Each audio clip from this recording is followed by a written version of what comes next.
Today's topic is micro teaching. Micro lesson planning. देखो अगर मैं माइक्रो लेसन प्लानिंग की बात करूं तो इसको हिंदी में बोलते हैं सूक्ष्म पाठ योजना.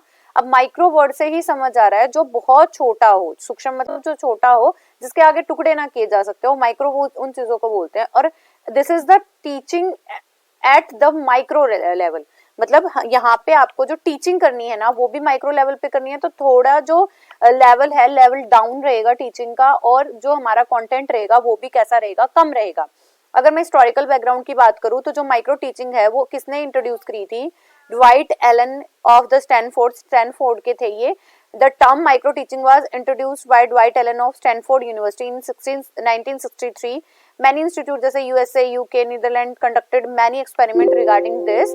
इन्होंने मतलब अगर सबसे हिस्ट्री की बात करें तो कहां से आया था? Dwight Allen, he is belong to Stanford University and that term comes up in 1963 and after that micro teaching के ऊपर काफी ज्यादा रिसर्चेस हुई हैं. इंडिया में बात करूँ तो डीडी तिवारी थे जिन्होंने फर्स्ट जो है माइक्रो टीचिंग के फील्ड में काम किया. और ये कब लेके आए थे माइक्रो टीचिंग को? 1967 में the government central pedagogical institute of Allahabad. इसके बाद है आफ्टर दिस जीबी शाह, इन्होंने भी इसी कंसेप्ट पे काम किया using a tape recorder in the faculty of education and psychology in 1970. जो बहुत सारे इंडियन एजुकेशनिस्ट थे जैसे बीके पासी, ललिता पासी, ऐसी जिन्होंने ब्लूम टेक्सोनॉमी के ऊपर भी काफी रिसर्चेस की हैं. प्रोफेसर जंगीरा, अजीत सिंह, इन्होंने भी इस कॉन्सेप्ट पे काफी सालों तक बात की और कहा कि जो टीचर ट्रेनिंग इंस्टीट्यूट थे हमारे, हम इन टीचर ट्रेनिंग इंस्टीट्यूट्स में माइक्रो टीचिंग को इम्प्लांट कर सकते हैं. और सेकेंडली इन्होंने जो मद्रास का टेक्निकल टीचर ट्रेनिंग इंस्टीट्यूट था वहां पे सेटअप किया था एज अ स्टूडियो जहां पे टीचर्स को ट्रेन किया जाता था technically. Later on few devices like video tape I. पहले तो ये सारी चीजें ना टेप रिकॉर्डर पे हो रही थी क्योंकि उस टाइम पे टेक्नोलॉजी इतनी इनहेंस नहीं हुई थी. तो उसके बाद हमारे पास video tape, CCTV, audio tape और ट्रेनिंग आ गई है टीचर्स के लिए कि जिन्हें बाद में इनसे भी ट्रेन किया जा सकता था. बाद माइक्रो टीचिंग एक्सपेरिमेंट हुआ प्री सर्विस लेवल पे. मतलब ये तो जो हमारे इन सर्विस टीचर्स थे उनके बारे में बात की गई कि उनको ट्रेन करा जाना चाहिए. देन हम बात आई हमारी pre service level of 3 years, 1 year at MS University पे बात की, Baroda and 2 years at DAV college of education. Then अबोर पंजाब में था. In the light of this experiment micro teaching were introduce in a integral part of student teaching world population 1976. अब मैंने यहाँ पे क्या बताया, माइक्रो टीचिंग को 3 साल तक प्री सर्विस पे देखा गया. कहाँ पे? बड़ौदा में, और डीएवी कॉलेज था पंजाब में. वहां पे इनको एक्सपेरिमेंट किया गया कि क्या ये हमारे स्टूडेंट्स एंड टीचर्स दोनों के लिए हेल्पफुल है या नहीं है. और इसके बाद इन्हें 1976 से as a population as a teaching tool use किया जाने लगा है.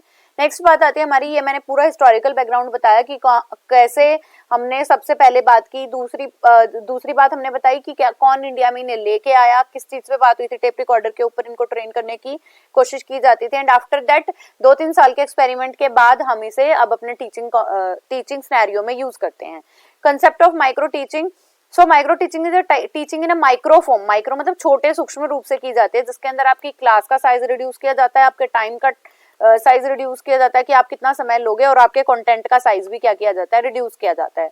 For the actual teaching micro teaching में क्या डिफरेंस है? देखो, नॉर्मल क्लास सेटअप होगा, यहाँ पे माइक्रो टीचिंग का क्लास सेटअप होगा. 30 से 40 स्टूडेंट होंगे या 5 से 10 स्टूडेंट होंगे. 30 से 35 मिनट की क्लास होती है हमारी नॉर्मली, यहाँ से 5 से 10 मिनट की क्लास होगी.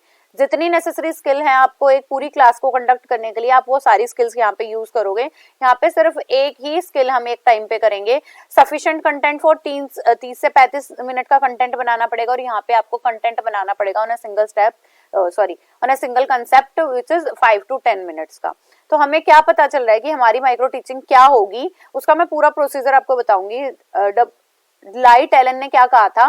Micro teaching is a scale down teaching encounter in the class. किसी कक्ष में जब आप सूक्ष्म शिक्षण कराते हो तो आप शिक्षण का सिर्फ एक पैराडाइम या एक ही अनुभव पे बात कर रहे होते हैं. एलन एंड ईव ने क्या कहा? Micro teaching is defined as a system of controlled practices की बात हुई है that makes it possible to the concentrate on a specific teaching behaviour. इसलिए कंट्रोल बोला गया है कि आपको सिर्फ एक ही प्रकार के टीचिंग बिहेवियर पे बात करनी है और उसी को क्या करना है, प्रैक्टिस करनी है on a control behaviour. Next बात करते हैं LC Singh. Micro teaching is a scale down teaching encounter in which a teacher teaches a small unit of group of 5 people in a 5 to 10 minutes, या 10 ही कर लो आप, क्योंकि ज्यादा से ज्यादा 10 मिनट की माइक्रो लेसन प्लान जाता है, जिसके अंदर आप जो भी टीचर है या जो भी स्किल है या जो भी कंटेंट है जो डिलीवर करना चाहते हो। सो माइक्रो टीचिंग का क्या प्रोसीजर है? ओरिएंटेशन, पहले टीचर्स को ओरिएंटेशन देंगे, बच्चों को टीचिंग स्किल के बारे में बताएंगे, फिर सिलेक्शन करेंगे कि एक टाइम पे आपको कौन सी स्किल बनानी है। देन टीचर्स जो हैं, जो डेमोन्स्ट्रेटर हैं, आपको डेमोन्स करके दिखाएंगे कि बेटा आपको ऐसे करना है। देन इसके बाद अपनी ऑब्जर्वेशन भी दे सकते हो, इवन क्रिटिसिज्म ऑल्सो देयर, कि आप बता सकते हो कि आपने ऐसी स्किल जो भी चूज करी थी उसके ऑब्जेक्टिव्स को अचीव किया है या नहीं किया है। देन हमारे प्यूपिल टीचर उस पर लेसन प्लान बनाएंगे and they also follow the same procedure, कि वो अपने सिलेक्शन करेंगे स्किल का, देन डेमोन्स करेंगे, फिर उसके बाद बच्चे उन्हें क्या देंगे, फीडबैक प्रोवाइड करेंगे। साइकिल ऑफ माइक्रो टीचिंग क्या है? First of all we have to plan, हमें जो भी माइक्रो टीचिंग करनी है उसके लिए प्लानिंग करोगे, देन टीचिंग करेंगे 6 मिनट की, उसके बाद 6 मिनट का फीडबैक मिलेगा।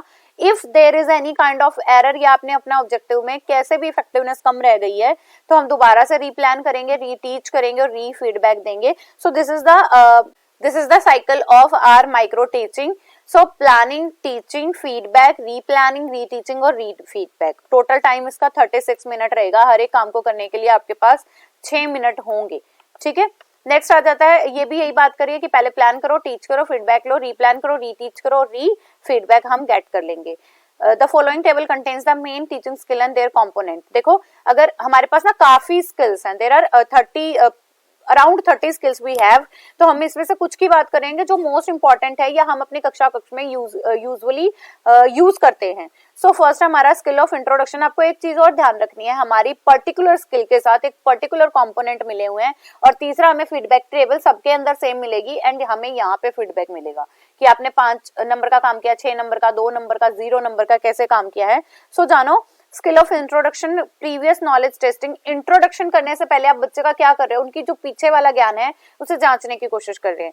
जो पीछे और नया ज्ञान है उसमें लिंक बनाने की कोशिश करोगे। कैपेसिटी टू क्रिएट इंटरेस्ट, बच्चों को मोटिवेट और इंटरेस्टेड करेंगे कि आज जो हम पढ़ने वाले हैं उसके लिए बच्चा मोटिवेटेड रहे। एप्रोप्रिएट डिवाइसेस यूज करोगे कि आपको ऑडियो लेना है, विजुअल लेना है, TLMs क्या यूज करने हैं, and appropriate use of time, क्योंकि आपको 6 से 10 मिनट ही मिली है तो आपको अपना टाइम भी अच्छे से यूज करना है। नेक्स्ट आते हैं हमारे skill of explanation. Skill of explanation में क्या करना है, बिगनिंग, जैसे ही एक्सप्लेन करने लगोगे तो आपकी बिगनिंग स्टेटमेंट क्या रहेगी और कंक्लूडिंग स्टेटमेंट क्या रहेगी, उसके बाद आप एक्सप्लेन कैसे कर रहे हो, विजुअल टेक्निक दे रहे हो या नहीं, technical words you are using and essential points बता रहे हैं, और एक्सप्लेनेशन के अंदर आपके पास फ्लुएंसी भी होनी चाहिए। नेक्स्ट आता है हमारा skill of reinforcement. Reinforcement 2 type से हो सकती है, या तो हम बच्चों को क्या करेंगे, मोटिवेट करेंगे फॉर डूइंग समथिंग जिसके अंदर हम प्रैक्टिस कराने के लिए कर रहे हैं, और हम रीइंफोर्समेंट करते हैं फॉर डीमोटिवेटिंग बोल दूं तो अब आपको ये लॉ ऑफ डिसयूज करना है, हमें यूज नहीं करना है। सो रीइंफोर्समेंट के पहले जानो पॉजिटिव में क्या आएंगे, प्रेजिंग वर्ड कर सकते हो, बच्चों की जो फीलिंग्स उन्हें एक्सेप्ट कर सकते हैं, रिपीट या रीफ्रेज करने को बोल सकते हैं, रिस्पॉन्स को बच्चों को लिख सकते हैं बोर्ड पे कि yes Saurabh is very good. Use of positive negative reinforcement, जो अच्छा रीइंफोर्समेंट है वो उसके हिसाब से देना है, बच्चा जैसा आंसर कर रहा है वैसा आपको रीइंफोर्समेंट भी प्रोवाइड करना है। नॉन वर्बल रीइंफोर्समेंट और extra verbal reinforcement is also given. Non verbal में आ जाएंगे, जैसे वर्बल में आप शाबाश, good, good luck, you are very nice, ऐसे वर्ड यूज कर सकते हो। नॉन वर्बल में कर सकते हो no we are adding it more, ऐसे आप रीइंफोर्स कर सकते हो बच्चों को जिसमें डिसयूज कराना है। नो नहीं, इलैबोरेट मोर, ऐसे करके हम नेगेटिव रीइंफोर्समेंट दे सकते हैं। सो वर्बल एंड नॉन वर्बल इसके अंदर दोनों रहेंगे। नेक्स्ट आता है स्टिमुलस वेरिएशन। आप जब भी अपनी क्लास को पढ़ा रहे हो तो आपको मूवमेंट भी करनी होती है, जैसे अभी मैं बोल रही हूँ, कई चीजों पे मैं बहुत आगे आके बोलती हूँ या बहुत ज्यादा प्रेशराइज करके बोलती हूँ, तो वो मेरी स्टिमुलस वेरिएशन है कि मुझे किस वर्ड पे पॉज करना है, किस वर्ड पे ज्यादा दबाव डालना है, कब अपने गेस्चर शो करने हैं। जैसे क्लास में होती तो मैं कब मैं मूवमेंट शो कर रही हूँ, कब हम रीफोकसिंग कर रहे हैं, कब पॉज कर रहे हैं, कब ऑडियो वीडियो स्विचिंग हो रही है, और कब हम फिजिकली बच्चों के साथ इन्वॉल्व हो रहे हैं, लाइक हम टॉकिंग कर रहे हैं, बच्चों की बुक में देख लिया, उन्हें टच करा, उन्हें शाबाशी दी, तो हमें ऐसी इन्वॉल्वमेंट भी शो करनी चाहिए। नेक्स्ट आती है हमारी skill of probing question. Prompt कर सकते हो, प्रॉम्प्ट करने का मतलब है बच्चे को रीडायरेक्ट कर सकते हैं, फर्दर इन्फॉर्मेशन निकालने की, रीडायरेक्ट करने की कोशिश कर सकते हैं, रीफोकस कर सकते हैं, एंड उनके अंदर जो क्रिटिकल अवेयरनेस है वो इंक्रीज करा सकते हैं कि जिससे बच्चे हाउ, व्हेन, वेयर ये जानने की कोशिश करें। So this one is our example of micro lesson plan skill. देखो पहले क्या लिखना है आपको, नेम ऑफ द स्किल यहाँ पे लिखोगे, सेशन टीच और रीटीच कौन सा चल रहा है आपका, टीच चल रहा है या रीटीच वाले सेशन पे हो आप। इसके बाद अपना सब्जेक्ट डालोगे, देन आप क्लास डालोगे, उसके बाद अपना टॉपिक डालोगे। सो यहाँ पे हमारी 3 कॉलम रहेंगे, सीरियल नंबर, फर्स्ट हमारा सीरियल नंबर का रहेगा, दूसरा हमारा peoples activity, people teachers activity, और यहाँ पे स्टूडेंट्स रिस्पॉन्स। देखो ये हमारी कौन सी है, introduction of lesson plan. Introduction of lesson plan में आपको ये ध्यान रखना है, किसी भी लेसन प्लान को इंट्रोड्यूस करने से पहले आपको बच्चों से फेमिलियर होना पड़ेगा कि उन बच्चों को उस टॉपिक के रिगार्डिंग, उस कॉन्सेप्ट के रिगार्डिंग नॉलेज है या नहीं है। What things are necessary to keep us alive? बच्चों से क्वेश्चन पूछा कि ऐसे कौन कौन सी चीजें हैं जो हमें जीवित रखती हैं, तो बच्चों ने आंसर किया ब्रीथिंग, ईटिंग, ठीक है, respiration, these. So what is the necessary to let us breathe. Breathe करने के लिए हमें क्या चीज की जरूरत है, तो एयर की जरूरत है। हमें एयर कहाँ से मिलती है, तो ट्रीज और प्लांट्स देते हैं, ठीक है। देखो यहाँ पे लिखा है pointing out the table people teacher asked from the students, तो टेबल की तरफ पॉइंट करते हुए पूछ रहे हैं कि ये टेबल कैसे बनी, तो बच्चों ने बताया वुड से बनी है। उसके बाद what do we get wood from, wood हमें कहाँ से मिलती है, ट्री से मिलती है।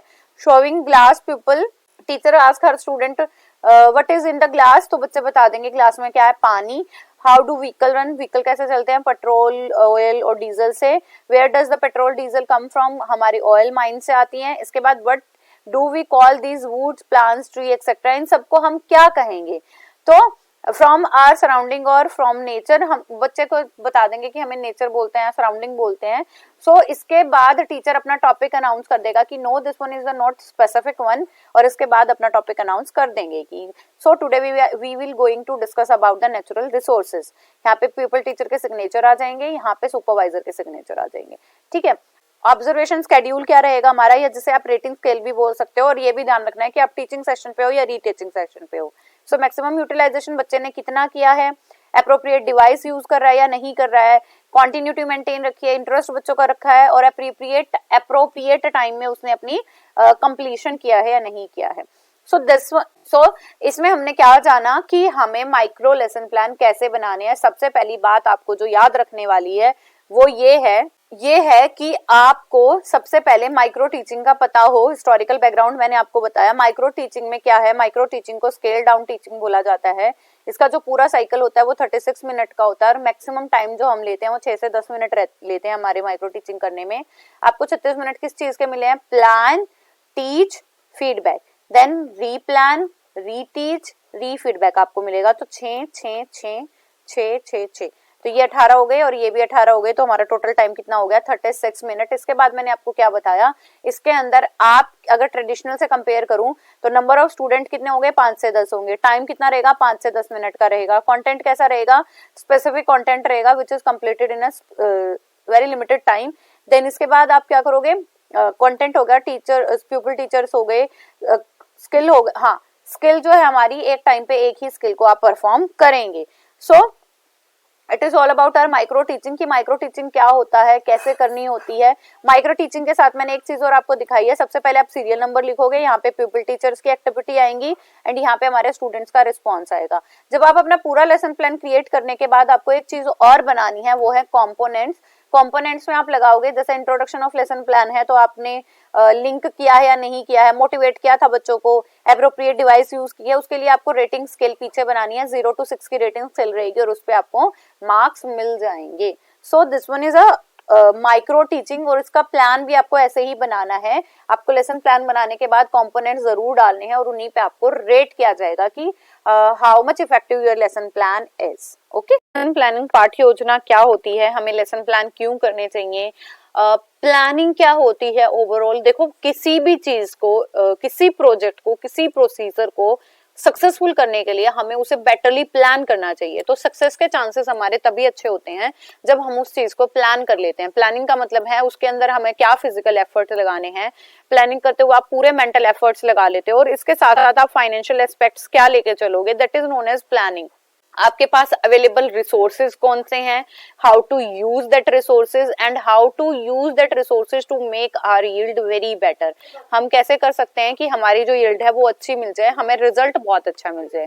So planning is important for the success for the project. हमें किसी भी प्रोजेक्ट की सक्सेस के लिए प्लान करना चाहिए, उसके अंदर हमारे फिजिकल, मेंटल और फाइनेंशियल एस्पेक्ट जुड़े होने चाहिए। एंड टीचिंग की बात करूँ तो 3 टाइप की प्लानिंग होती है। कौन कौन सी? ईयरली प्लानिंग, यूनिट प्लानिंग और डेली लेसन प्लानिंग। की लेसन प्लानिंग, अब तक आई थिंक आप डीएलएड सेकंड ईयर में हो गए, आप सब अवेयर हो कि हमें लेसन प्लानिंग बनानी कैसे होती है। So year planning and unit planning is not sufficient for the successful learning because we have to plan our day to day teaching. हमें अपने दिन भर की मतलब एक एक दिन की टीचिंग को भी प्लान करना होता है। तो अगर मैं बात करूं हमारी ईयर प्लानिंग की, तो ईयर प्लान हमारी मंथ में होती है, और अगर मैं यूनिट की बात करूं तो वो मंथली प्लानिंग भी आगे जाके हमारी डिवाइड हो जाती है हमारी किस में? वीकली प्लानिंग में। बट जो डे टू डे टीचिंग की प्लानिंग करी जाती है उसे डेली लेसन प्लान बोलते हैं।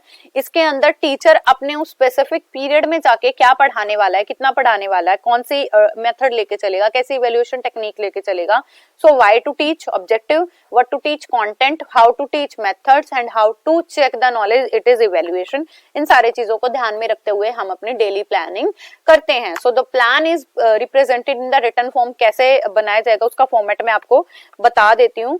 आइडेंटिफाइंग द डाटा, पहले डाटा देखो कि आपको पढ़ाना क्या है, means the thorough knowledge of the student. आप लेसन प्लान का नंबर दोगे, इसके साथ साथ आपको क्या क्या बताना है, सब्जेक्ट कौन सा है, क्लास कौन सी है, टॉपिक आपका स्पेसिफिक टॉपिक क्या है, उसके बाद ड्यूरेशन आप कितने लोगे, 30 से 40 मिनट, कितने का आपका पीरियड है। देन आते हमारे ऑब्जेक्टिव, जिसके अंदर हमारे जनरल ऑब्जेक्टिव आ जाएंगे और इंस्ट्रक्शनल और स्पेसिफिक ऑब्जेक्टिव आ जाएंगे। इसके बाद हमारे पास टीएलएम, टीचिंग लर्निंग मटेरियल क्या ले रहे हो। देन आती है हमारी previous knowledge testing, and in previous knowledge testing we are asking some question from the student. Till then the student is not able to answer, जब तक बच्चे आंसर देना बंद नहीं कर देंगे तब तक हम वो questions we can going to ask that question. इसके बाद आती है हमारी इंट्रोडक्शन, हमें अपना जो अनाउंसमेंट ऑफ द टॉपिक कर देनी है, इंट्रोडक्शन देनी है अपने चैप्टर की, एंड देन एम अनाउंस कर देना है कि हम ये क्यों करने वाले हैं। यहीं पे इंट्रोडक्शन में आप अनाउंसमेंट ऑफ द टॉपिक कर सकते हो। नेक्स्ट हमें पूरा जो है प्रेजेंटेशन करनी है, एंड लास्ट में आपको बताना है कि आप क्या जनरलाइज कर सकते हो, एप्लीकेशन बताने कि बेटा अगर मैंने ये इन्फॉर्मेशन आपको दी है तो आप इसका प्रयोग कहाँ कहाँ कर सकते हो। Then we have to recapitulate our lesson plan, and last में हमें बच्चों को होमवर्क प्रोवाइड कर देना है। अगर मैं लेसन प्लानिंग की आपसे बात करूं तो हम नॉर्मली कैसे बनाते हैं, ऊपर हम इनिशियल्स लिखते हैं अपने किसी भी लेसन प्लानिंग के, कि कौन सा सब्जेक्ट का है, कौन सी क्लास का है, टाइम क्या रहेगा, टॉपिक क्या रहेगा। इसके बाद हमारे पास आ जाते हैं objective. Objective is also divided into general and specific. इसके बाद हम टीचिंग एड्स की बात करते हैं, जिसमें हमारे जो भी टीएलएम आ जाएंगे, मेनली हम चॉक, बोर्ड, डस्टर तो जरूर यूज करते हैं। इसके बाद हम प्रीवियस नॉलेज टेस्टिंग पीकेटी करते हैं, जिसके अंदर हम क्वेश्चंस पूछते हैं, एटलीस्ट 5 तो हम पूछते ही हैं। देन इसके बाद हम यहाँ पे जब बच्चे नो आंसर हो जाते हैं, हम यहाँ पे अनाउंसमेंट ऑफ द टॉपिक कर देते हैं। Then we have to give the presentation. Presentation के बाद हम रिकैप करते हैं, एंड रिकैप करने के बाद we are going to provide the homework for the student. Next है हमारा importance of lesson plan. Lesson plan करने के फायदे क्या क्या हैं। फर्स्ट हमारा an important tool for the teacher, teacher के लिए इंपॉर्टेंट है। अवॉइड द इम्प्रोविजेशन, मतलब हमारी जो भी रेप्लिकेशंस वगैरह हो रही हैं या जो भी डिफिकल्टी आती है हमें, हम उसे रिमूव कर सकते हैं। The class is clear and student learn more, जब आपके पास थोरो नॉलेज होगी तो आप भी बहुत अच्छे से डिलीवर कर पाओगे और स्टूडेंट भी बहुत अच्छे से लर्न कर पाएंगे। Any teacher should have a lesson plan, सबके पास एक लेसन प्लान होना चाहिए। If you are planning some activity, आपका गोल, आपके असेसमेंट ऑन टाइम होता ही होता है। So lesson planning effective teaching जाएगी आपकी। स्टेटमेंट ऑफ एम जो भी है वो आप रियलाइज कर लोगे, प्लान ऑफ एक्शन आप अकॉर्डिंगली करोगे, स्पेसिफिक मीन्स का यूज करोगे आप, एंड विजुअल इमेजिनेशन हम ज्यादा करेंगे। और टीचर की एफिशिएंसी एंड नॉलेज पे भी डिपेंड करता है कि आपने लेसन प्लान कैसे बनाया है। और जब भी आप लेसन प्लान क्रिएट कर रहे हो तो टीचर की नॉलेज और एफिशिएंसी भी बढ़िया हो रही है और इम्पैक्ट ऑन स्टूडेंट भी अच्छा जा रहा है। हम अपनी आउटकम अचीव कर लेंगे। टीचिंग लर्निंग एड्स अच्छे से यूज कर सकते हैं। Teaching according to age and mental level कराएंगे, और अच्छे लेसन प्लान जो है हमारे टीचर प्रोफेशन को अलाइव और इंटरेस्टिंग बना के रखता है। सो लेसन प्लानिंग क्या थी, ये मैंने आपको सब कुछ बता दिया है कि आप कैसे कैसे करा सकते हो, स्टेप बाय स्टेप प्रोसीजर है, एम, ऑब्जेक्टिव, सारी चीजें हैं।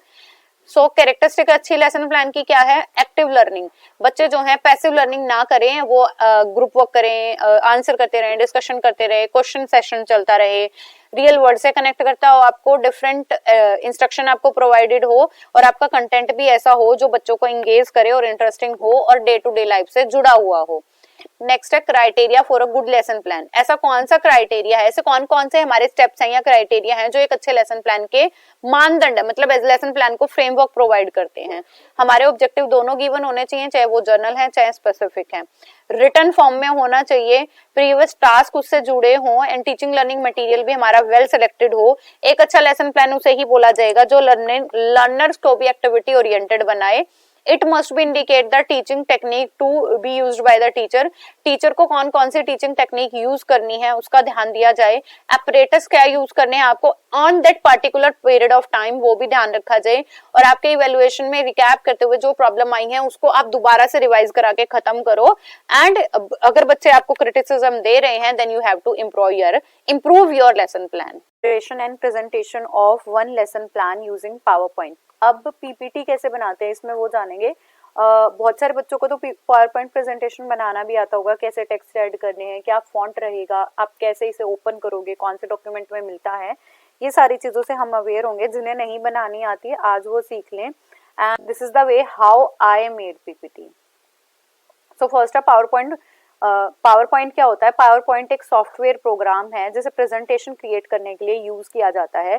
इसके अंदर इलेक्ट्रॉनिक स्लाइड्स की कलेक्शन होती है जिसके अंदर आप टेक्स्ट ऐड कर सकते हो, you can add pictures, you can add graphics, you can add table and sound and video. आप ये चीजें इसमें ऐड कर सकते हो। The slide switch over automatically on manual in a sequence as commanded. जैसे आप सीक्वेंस दोगे स्लाइड्स जो है हमारी क्या करती रहेंगी, मूव करती रहेंगी। जैसे मैं कमांड देती हूँ तो हमारी नेक्स्ट स्लाइड हमारे सामने आ जाती है। नेक्स्ट है working in power point. We will learn about the basic features of power point. This will be enable us to utilize the program in teaching learning process. So सबसे पहले हमें कैसे देखना है, हमें अपने लैपटॉप पे या अपने फोन पे अपना पावर पॉइंट प्रेजेंटेशन खोलना है। The task bar click to the start button, start button पे जाना है, ऑल प्रोग्राम आ जाएगा। ऑल प्रोग्राम पे आप माइक्रोसॉफ्ट पे क्लिक कर दोगे। ये मैं आपके पीसी की सिस्टम बता रही हूँ। एंड देन आपको माइक्रोसॉफ्ट ऑफिस पे क्लिक कर देना है। तो ये रहा ऑल प्रोग्राम। देन आपको देखना है माइक्रोसॉफ्ट पावर पॉइंट। इसके बाद आपको क्या क्या करना है, each tab offer various option. हमारे पास टैब्स हैं, उसके अंदर अलग अलग ऑप्शंस हैं। क्या क्या है, जैसे ये फाइल है, ये होम है, ये इंसर्ट है, ये डिजाइन है। यहाँ से आप ट्रांजिशन चेंज कर सकते हो, यहाँ से आप एनिमेशन डाल सकते हो। तो वन बाय वन हम इनके बारे में देखेंगे कि हाउ दे वर्क। सो सबसे पहले हमारे पास होम आता है। होम में क्या होगा, आप नई जो स्लाइड है वो कर सकते हो, लेआउट चेंज कर सकते हो, रीसेट कर सकते हैं। नेक्स्ट हमारे पास you can make up new slide. आप यहाँ से कर सकते हो और लेआउट यहाँ से चेंज कर सकते हो। आपको कि 2 कंटेंट चाहिए, कंपैरिजन चाहिए, टाइटल चाहिए, कंटेंट विद कैप्शन चाहिए, कैसे करना है आपको। नेक्स्ट है you may choose any layout. कोई भी लेआउट चूज कर सकते हो। जैसे I always choose this one for the starting page. जैसे मेरा ये जो स्टार्टिंग पेज था ये मेरा किस चीज का है, आर स्टार्टिंग पेज। ठीक है, तो ये स्टार्टिंग है जिसपे मैं कंटेंट लिखती हूँ। This one is also this title and content. ये मेरा टाइटल आ गया है और कंटेंट में मैंने अपनी पिक्चर पेस्ट कर ली है। नेक्स्ट है you may select font size. यहाँ से आप फॉन्ट साइज इंक्रीज और डिक्रीज कर सकते हो। एक मैं कैसे पीपीटी क्रिएट करती हूँ वो आपको दिखाऊंगी भी, कि जिससे आपको क्लियर हो जाए कि हाँ ये काम ऐसे होता है। नेक्स्ट है हमारा आपको होम पे कौन से फॉन्ट आप चूज कर सकते हो, आपको कौन से फॉन्ट के अंदर अपना फॉन्ट साइज रखना है, जो भी आप लिखो। यहाँ से आप और भी फॉन्ट साइज इंक्रीज और डिक्रीज कर सकते हो, बोल्ड, इटैलिक, ये सारी चीजें आप कर सकते हो अपने फॉन्ट में choose. Then you can put the shapes. Smart arts भी लगा सकते हैं हम, चार्ट भी लगा सकते हैं। ऐप ऑफिस से भी हम बहुत सारी जो pictures and drawing figure we can select. Next आती है यार इंसर्ट टैब। इंसर्ट टैब में आप table, picture, clip art, shape, smart art, chart, word art, symbols and sounds we can add from our insert tab. तो ये हमारा insert tab का है। यहाँ से देखो ये हमारे आगे picture, clip, photo, shape, smart art, chart, hyperlink, action, we can add all these in our presentation. Fourth is design. You may present your slide show with each slide showing unique effect. Page setup पे आप जाओ, page setup पे आप जाकर आप different portrait या landscape जैसी slides को जो क्या कर सकते हो, चूज कर सकते हो। तो यहाँ से डिजाइन रिबन भी आपको मिल जाएगा, स्लाइड ओरिएंटेशन भी मिल जाएगी कि आपको ओरिएंटेशन कैसी चाहिए। नेक्स्ट है बैकग्राउंड। जैसे मेरी पीपीटी पे आप देखते होगे ये बैकग्राउंड लगा रहता है, ट्यूटर्स थ्योरी। ये कैसे लगाते हैं उसमें आप जाना है, आपको सर्च बार में चले जाओ या फिर आप कहाँ पे जा सकते हैं जहाँ पे डिजाइन है वहां पे आप कस्टमाइज कर सकते हो कि आपका फॉर्मेट बैकग्राउंड क्या रहेगा। इसके अंदर आप पिक्चर भी इंसर्ट कर सकते हैं। नेक्स्ट है कलर ऑप्शन, जैसे मेरी पीपीटी कई ग्रीन कलर में रहती है, this one is blue orange, यहाँ से आप अपनी पीपीटी का कलर जो है सेलेक्ट कर सकते हो। I always choose this one for the PPT, my PPTs. Next है फॉन्ट, फॉन्ट भी मैंने आपको बताया, और पूरी स्लाइड का आपका फॉन्ट भी चूज हो सकता है कि आपको कैसा चाहिए। नेक्स्ट है हमारे इफेक्ट, यहाँ से इफेक्ट डाल सकते हो, जैसे अब मैं मूव कर रही हूँ तो बहुत सिंपल ट्रांजिशन आ रही है, यहाँ से आप अपनी जो स्लाइड है इसके इफेक्ट डाल सकते हो। और अपनी स्लाइड में ये वाला जो मैंने है इंसेट इफेक्ट डाला हुआ है, जिससे जो मेरी ये बार है ये भी मुझे बड़ी हाईलाइटेड सी शो हो रही है। नेक्स्ट एनिमेशन, यहाँ पे आप एनिमेशन डाल सकते हो, यहाँ से you can choose the animation कि आपको आपकी जो फुटबॉल थी वो कैसे एनिमेट करनी है, कौन कैसे उन्हें दिखाना है। जैसे ये मैंने रिबन एनिमेशन है ये चूज कर लिया तो हमारे रिबन से शो होने स्टार्ट हो जाएंगे, ठीक है।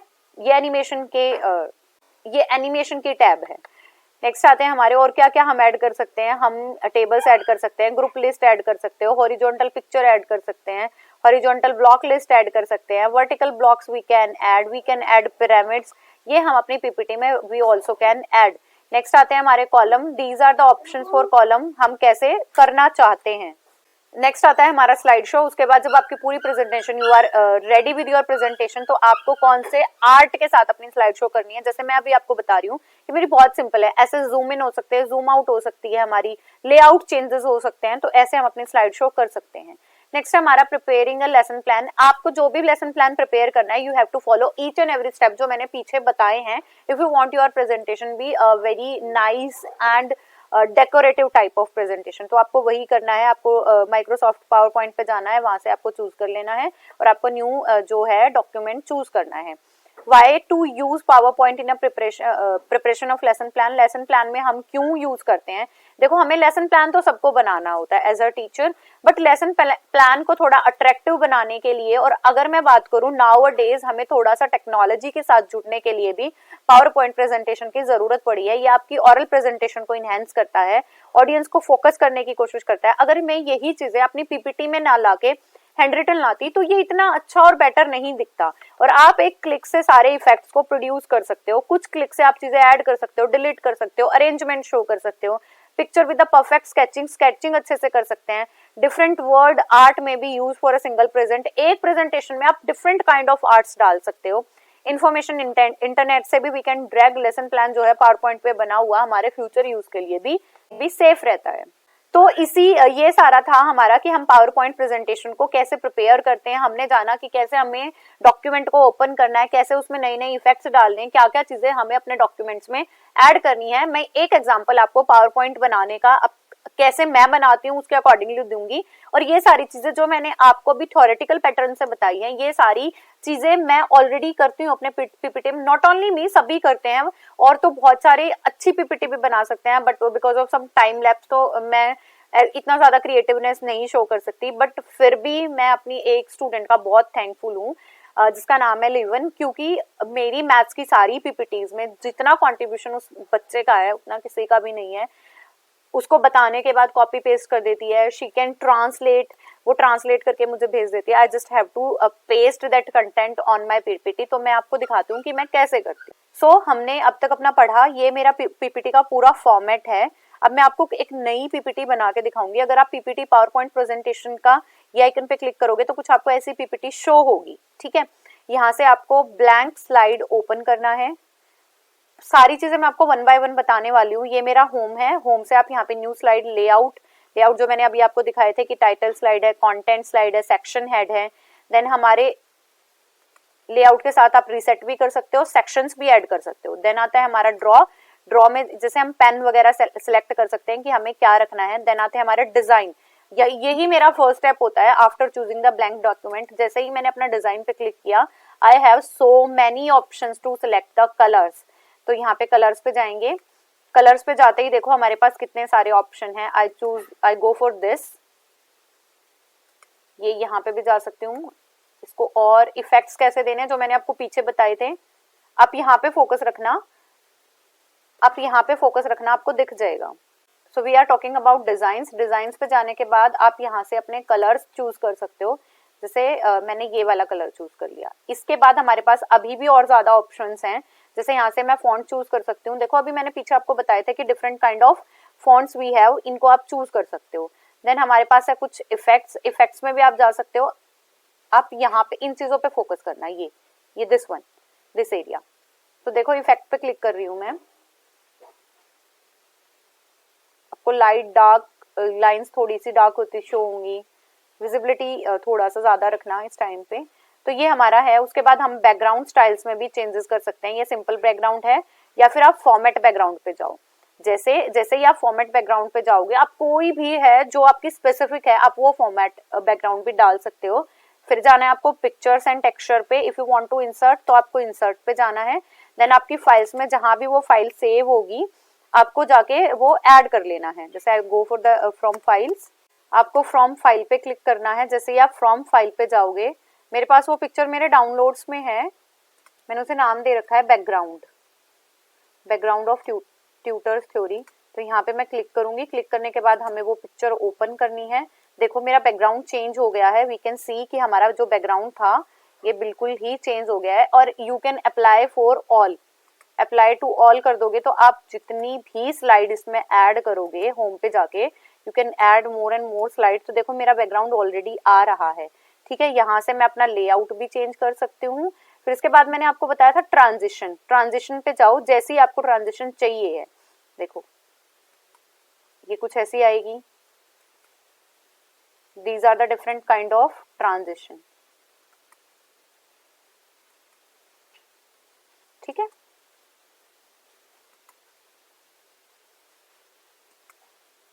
मेरा नन कर रखा था मैंने, वी कैन प्रीव्यू ऑल्सो, ठीक है। So these are the transition. इसके बाद एनिमेशन, एनिमेशन में अगर मेरे पास यहाँ कोई पिक्चर नहीं है, now we can add animation. मैं एक करके भी दिखाती हूँ आपको। This one is my end slide, जो मैं अपनी एंड स्लाइड पे रखती हूँ all the time, only the most of the time. Animation पे जाइए,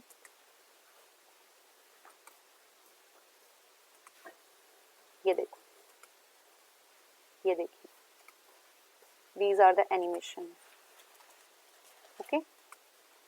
मेरा अब तक नन पे था, ठीक है। these are the animation। इसके बाद स्लाइड शो होता है। स्लाइड शो में मैं आपको चूज करके दिखाती हूँ फ्रॉम करंट स्लाइड। ये ऊपर नीचे आ रही है, मेरे पास अभी कुछ लिखा नहीं हुआ है इसलिए आपको दिख रहा है ऐसा।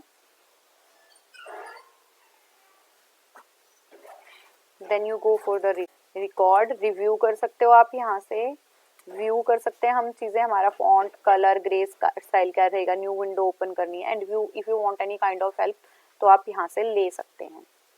आई थिंक आपको अब समझ आ गया होगा कि हमें कोई भी पीपीटी बनानी कैसे है। सबसे पहले हमें पावर पॉइंट प्रेजेंटेशन को ओपन करना है, ब्लैंक डॉक्यूमेंट लेना है। यहाँ से आप स्लाइड ऐड कर सकते हो।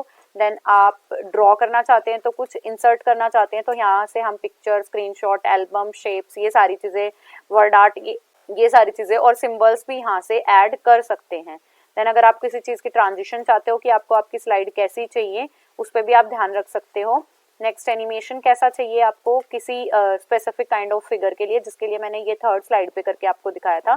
Then you go for the slide show, जिसमें आपका जो स्लाइड है वो पूरी पूरी बड़ी दिखेगी, जैसे लाइक दिस। नेक्स्ट टॉपिक है हमारा यूनिट प्लानिंग। यूनिट प्लान हमारा क्या होता है? इकाई योजना। मैंने आपको थोड़ी देर पहले एक डेफिनेशन और बताई थी यूनिट प्लानिंग की। यूनिट प्लानिंग में क्या है? यूनिट प्लानिंग एक ऐसा प्लान है जिसमें आप थोड़ा सा सब्जेक्ट के ब्रॉडर एरिया को कवर कर रहे हो, ना कि स्मॉलर टॉपिक्स या स्मॉलर लेसन्स को। तो यूनिट प्लानिंग क्या हुई? समेशन है किसका? ऐसे टॉपिक्स का जो सिमिलर हैं एक दूसरे के, वहां पे हम उन्हें एक साथ रख लेते हैं। थॉमस एम रस्क कहते हैं unit is the unity, integrity, learn activities related to problem और प्लान। यूनिट क्या हुई? ऐसा यूनाइटली और इंटीग्रेटेड कंसेप्ट जो किसी एक ही दायरे के क्या आते हैं, अंदर आ रहे होते हैं। मीनिंग ऑफ यूनिट क्या है? यूनिट में भी इंटीग्रेटेड, इंटीग्रेटेड का मतलब संगठित किया हुआ, form of the experiences of knowledge, हमारे ज्ञान का अनुभव। This is organized of syllabus, हमारे पाठ्यक्रम को ऑर्गेनाइज करना विद स्कोप ऑफ नॉलेज, जो हमारी जो ज्ञान है उसको एक क्षेत्र प्रदान करे।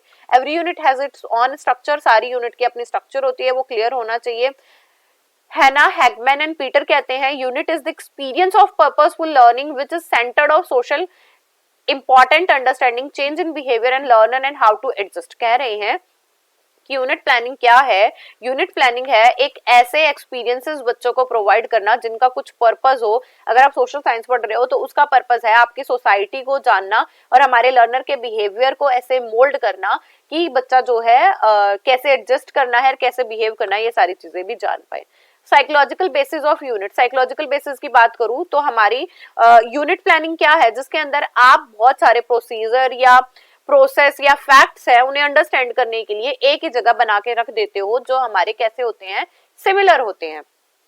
तो देखो यही दे रखा है कि फैक्ट कॉन्सेप्ट फॉर्म किए जाते हैं क्लियर अंडरस्टैंडिंग के, सिचुएशन बेस्ड होते हैं और उन्हें इसीलिए कहा जाता है कि अगर वो सारी चीजें सिमिलर हैं तो क्यों ना हम उन्हें इंटीग्रेट करके एक जगह ही पढ़ लें। अब यूनिट प्लानिंग का क्या मतलब है, प्लान करना हमारे यूनिट्स को, हम क्यों प्लान कर रहे हैं, बच्चों के बिहेवियर में चेंजेस लाने के लिए, अच्छे टीचिंग लर्निंग मटेरियल को, सिचुएशन को यूज करने के लिए, और इटसेल्फ ये किन चीजों पे डिपेंड करते हैं, हमारे फुल एक्सपीरियंसेस पे। नेक्स्ट है हमारी definition of unit planning. Different scholars ने क्या डिफाइन किया है, according to E B Wesley, unit is the organisation of information experiences which is helpful in bringing important result of the learner. Unit planning क्या है, organise करना information को या experiences को जो बच्चों को एक अच्छे बच्चे बनाए और उनकी अपब्रिंगिंग को एक रिजल्ट तक पहुंचा सके। According to NCERT, unit is an instructional way which give knowledge in an integrated form. NCERT क्या कहती है, यूनिट क्या है कि एकीकृत रूप है किस चीज का, इंटीग्रेटेड है किस चीज का, जिसके अंदर आपके इंस्ट्रक्शनल वे आपको गिवन हो। भट्टाचार्य कहते हैं यूनिट आउटलाइन करता है सिलेक्टेड मैटर को because they needs and interest of the child, जिससे बच्चों की नीड्स एंड इंटरेस्ट बिल्डअप होते हैं। Educational dictionary, unit is an organisation, बेटा एक वर्ड बिल्कुल अपने दिमाग में बना लो कि ऑर्गेनाइजेशन है, इंटीग्रेशन है, किसका, एक्सपीरियंसेस का, किसका, और हमारी नॉलेज का और हमारे इंस्ट्रक्शन का, जिसके अंदर हमारे पास क्या हो, हम ऐसा प्लान बना पाए या फिर हमारा इवेल्युएशन कर पाए जिसके अंदर बच्चों में ज्यादा से ज्यादा नॉलेज एक सिमिलर जगह पे ही आपको मिल जाए। एम्स की बात करूं तो कंटेंट मैटर को नीड्स एंड इंटरेस्ट के अकॉर्डिंग बिल्ड कराना, सब्जेक्ट मैटर को प्रैक्टिकल बनाना, teaching centred teacher learner centred चीजों को कराना और टीचिंग मेथड्स को ऐसे इजी बना लेना या ऐसे डिसाइड करना, असाइन करना कि जो बच्चों को ज्यादा से ज्यादा समझ आए। इसके बाद आप इवेल्युएशन कैसे करोगे, एंड यूनिट प्लानिंग में how to deal with the lesson plan, ये सारी चीजें भी दी गई होंगी कि आपको कितना टॉपिक कितने लेसन पे पढ़ाना है। असेंशियलिटी की बात करूं तो क्या फायदे हैं, क्यों असेंशियल है, सबसे पहले तो आपको एक क्लियर कट वे मिल जाता है किस चीज के लिए, किसी चीज को डिफाइन करने के लिए। प्रॉब्लम का पर्पस आपको पता चल जाते हैं। दूसरा क्या है, student given the sufficient opportunity, बच्चों को सफिशिएंट अपॉर्चुनिटी मिल जाएंगी। स्पेसिफिकेशन कर सकते हो कि आप क्या बिहेवियर चेंजेस अपने बच्चों के अंदर चाहते हो। Teaching should be defined in a reference, हमें एक रेफरेंस मिल गया है।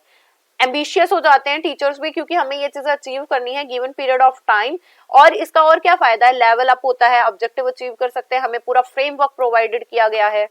इंपॉर्टेंस की बात करूं क्या है, सिस्टमेटिक प्लान है, ब्रीफिंग होती है जिसके अंदर एक्सपेक्टेड एबिलिटीज के अकॉर्डिंगली आप काम करते हो, चीजों को ऑर्गेनाइज कर लेते हो, नॉलेज बढ़ती है, अंडरस्टैंडिंग बढ़ती है, समझ बढ़ती है, स्किल कौशल बढ़ता है, एक्सप्रेस करना आता है अपने आप को, देन एटीट्यूड, बच्चों के व्यवहार में भी चेंजेस आते हैं। एंड आफ्टर यूनिट प्लानिंग आप सीखते हो कि आपको लेसन प्लान कैसे बिल्ड करना है। यूनिट प्लान में टेस्ट पेपर, मतलब आप बच्चों की वीकनेस को रिमूव कर रहे हो डायग्नोस करने के लिए।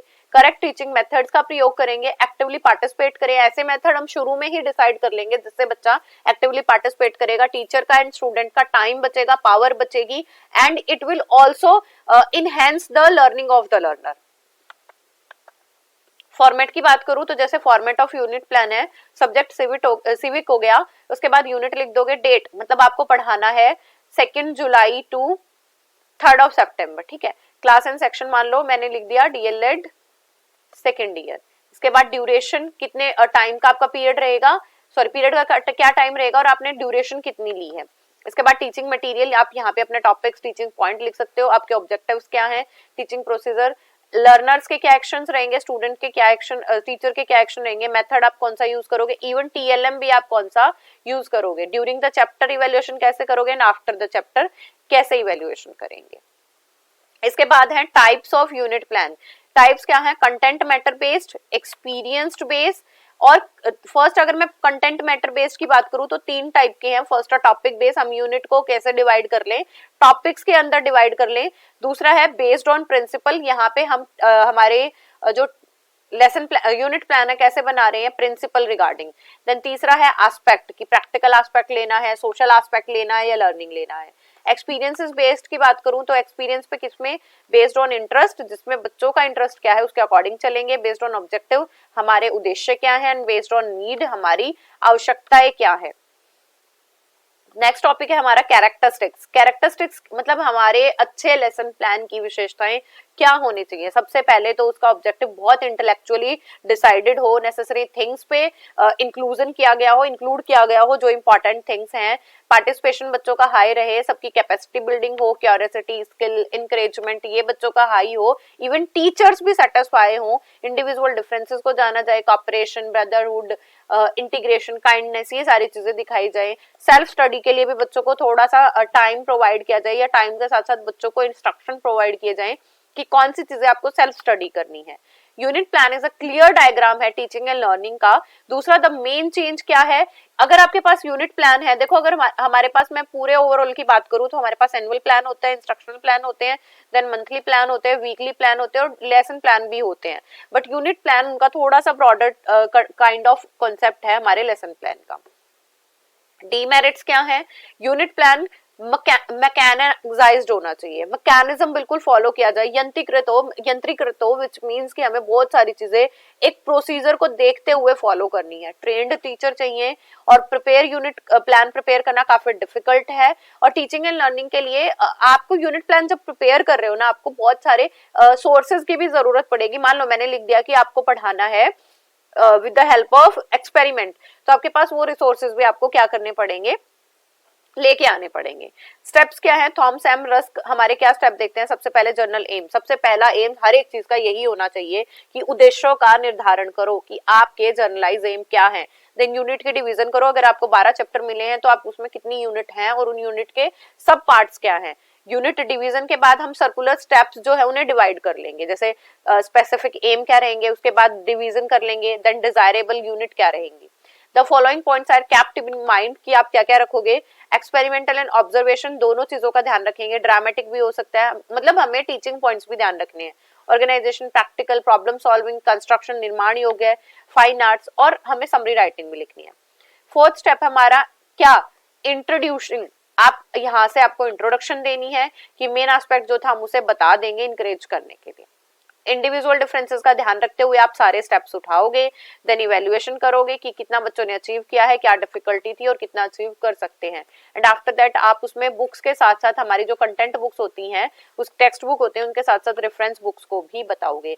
आई होप आपको ये चीजें समझ आई होंगी कि हमारा इंस्ट्रक्शनल प्लान क्या होता है और हमारे यूनिट प्लान क्या होते हैं, and how unit plan are important for the teachers and for the learner also.